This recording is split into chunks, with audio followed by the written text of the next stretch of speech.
بسم اللہ الرحمن الرحیم۔ خواتین و حضرات السلام علیکم۔ میں ہوں محمد سبطین رانا، موٹیویشنل سپیکر ہوں، کنسلٹنٹ ہوں، رائٹر ہوں۔ حاضرین، آج میں بات کروں گا کہ اس دنیا کے اندر انسان کی سب سے بڑی کامیابی کیا ہے۔ تو انسان کی سب سے بڑی کامیابی یہ ہے کہ انسان کا رجحان اور انسان کے بارے میں اللہ تبارک و تعالیٰ کا فیصلہ، ان دونوں میں مطابقت پیدا ہو جائے۔ مطلب جو میں چاہتا ہوں وہی خدا کی مرضی ہو، تو اس سے بڑی کامیابی دنیا میں ہو ہی نہیں سکتی۔ دراصل یہی کامیابی ہے، یہی خوشی کا ذریعہ ہے، اور یہی انسان کے دل کو سکون عطا کرنے والی بات ہے۔ اور اس کامیابی کو، اس خوشی کو حاصل کرنے کے لیے ضروری ہے کہ انسان پہچانے، اپنی صلاحیت کا ادراک کرے، وہ صلاحیت کہ جس کو استعمال کر کے انسانیت کی خدمت کرنے کے لیے اللہ تبارک و تعالیٰ نے انسان کو اس دنیا کے اندر بھیجا ہے۔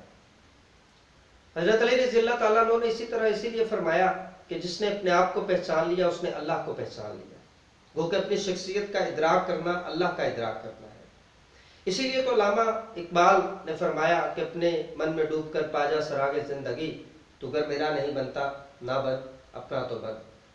تو علامہ اقبال نے بطور مرشد، بطور پیر، بطور رہنما انسان کو یہ ترغیب دی کہ اپنی ذات کا ادراک کرو، اپنے آپ کو پہچانو۔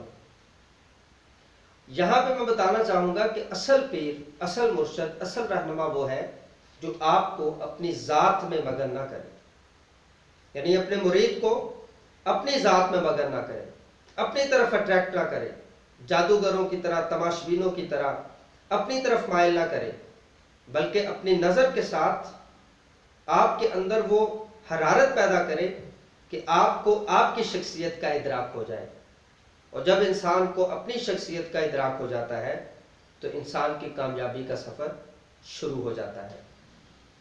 تو ضروری ہے کہ آپ اپنی شخصیت کا ادراک کریں تاکہ آپ کامیابی کو حاصل کر سکیں اور اللہ کے فیصلے اور آپ کے فیصلے ایک ہو سکیں۔ بہت شکریہ۔